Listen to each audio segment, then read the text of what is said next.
Gempar Israel diserang 2 roket saat tengah malam ke pemukiman di sekitarnya bikin militer Israel kocar-kacir.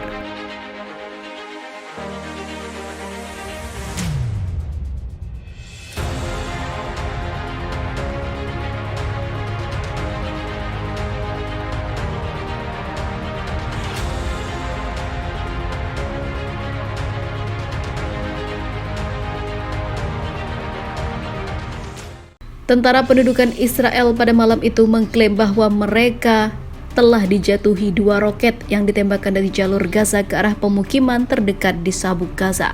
Tentara Israel menyatakan bahwa 2 roket tampaknya jatuh di kawasan di mana mereka berada di sana. Sirene berbunyi 2 kali di area desa Nerim dan juga Al-Ain Al-Tadid di wilayah Gaza, sementara terdengar suara ledakan setelah peluncuran roket Iron Dome yang berusaha mencegat. Sebuah rudal diluncurkan dan yang lainnya diumumkan tak lama kemudian di area terbuka di wilayah Sabuk Gaza tanpa aktifnya sirene. Sementara itu selama 24 jam terakhir, perlawanan di tepi barat mencatat 4 orang terluka dalam jajaran pendudukan. Namun tidak ada korban jiwa yang dihabisi. Tepi barat menyaksikan ledakan 2 alat peledak, 3 upaya untuk menghadapi para pemukim, penghancuran 2 kendaraan mereka dan juga pecahnya konfrontasi di 16 titik. Di Al-Quds, Al-Azariya, Silwan dan juga Bet Duko terjadi konfrontasi. Juga di kota tua yang menjadi lokasi serangan penikaman yang sudah menghabisi 3 pemukim Yahudi. Sementara pemberontakan meletus di Ramallah, di Nabi Saleh dan Beit Likia. Pejuang perlawanan menghabisi pasukan Israel di Nablus, sementara konfrontasi meletus dengan pendudukan dan Husan di Bethlehem.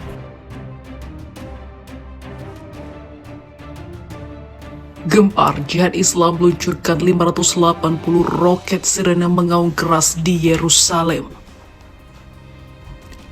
Militer Israel mengatakan Jihad Islam di jalur Gaza, Palestina telah melakukan 580 serangan roket ke Israel. Dari 580 itu, 2 roket Jihad Islam ditembak jatuh di Yerusalem. Sirene serangan udara terdengar di wilayah Yerusalem untuk pertama kalinya sejak perang Israel-Hamas pada tahun 2021 lalu. Yerusalem menjadi titik konflik selama periode pertempuran lintas batas antara Israel dan jalur Gaza biasanya. Di kota-kota Palestina di tepi barat, pasukan keamanan Israel mengatakan menahan 19 orang yang dicurigai sebagai anggota Jihad Islam selama penggerbekan. Sementara itu, Hamas masih tampak menjauh dari pertempuran ini. Kelompok itu memiliki insentif yang kuat untuk menghindari perang lain. Perang Israel-Hamas tahun lalu salah satu dari 4 konflik besar selama 15 tahun terakhir. Sejak perang terakhir, Israel dan Hamas telah mencapai pemahaman dan diam-diam berdasarkan ketenangan perdagangan untuk izin kerja.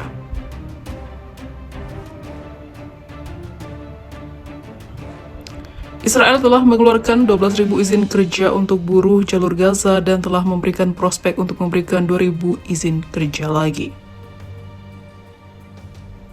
Sementara itu, Israel telah menutup titik penyeberangannya ke jalur Gaza sejak Selasa kemarin. Dengan gangguan baru, warga jalur Gaza hanya dapat menggunakan listrik selama 4 jam dalam sehari, sehingga meningkatkan ketergantungan pada generator swasta dan memperdalam krisis listrik di wilayah itu di tengah puncak musim panas. Gejolak Jihad Islam terjadi pada tahun 2019 menyusul pembunuhan oleh Israel terhadap Baha Abu al-Atta. Seperti diketahui pada konflik kemarin ini, Hamas tidak terlalu ikut campur dalam konflik itu. Jihad Islam berdiri sendiri dengan bantuan Iran menyerbu Israel.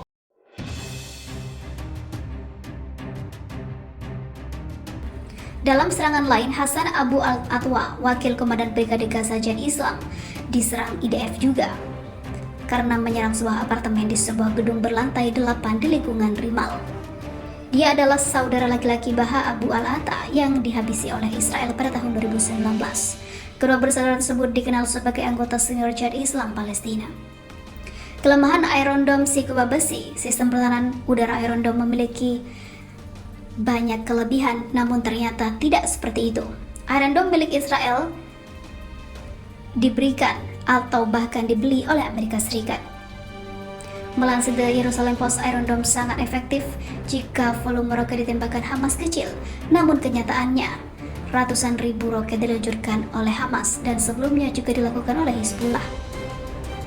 Intelijen Israel mengatakan telah lama memperingatkan Hizbullah yang memiliki sekitar 150.000 roket menghujani Israel lebih dari 1.000 serangan per hari, akhirnya mampu menembus perisai Iron Dome. Dan ternyata Hamas mengejutkan semua orang dengan menembakkan lebih dari 100 roket dalam beberapa menit hingga menembus perisai Iron Dome juga. Sebelumnya dalam Perang Gaza 2014, Hamas menembakkan hampir 4.000 roket selama 50 hari. Biasanya Hamas hanya menembakkan lusinan roket paling banyak dalam sehari dan menyebarkannya sepanjang hari. Juga sebagian besar roket ini ditembakkan ke selatan karena Hamas pada saat itu hanya sejumlah kecil yang mampu mencapai Tel Aviv. Namun, kali ini Hamas tampaknya telah berhasil menembakkan lebih dari 100 roket dalam beberapa menit, termasuk sejumlah besar roket yang difokuskan di Tel Aviv. Ini adalah lompatan signifikan Hamas mampu menembakkan roket dalam jumlah besar secara bersamaan. Ini adalah kemampuan yang diketahui dimiliki oleh Hizbullah, tetapi dianggap masih perlu waktu bagi Hamas. Apakah berarti kubah besi tidak lagi efektif? Jawabannya, ya.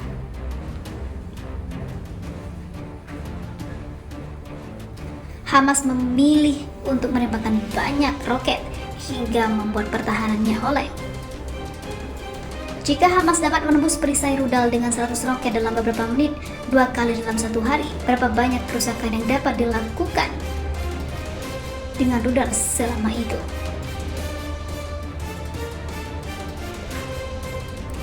Ternyata Iron Dome yang digadang-gadang menjadi paling canggih rontok juga apabila diserang terus-menerus dengan ratusan ribu artileri.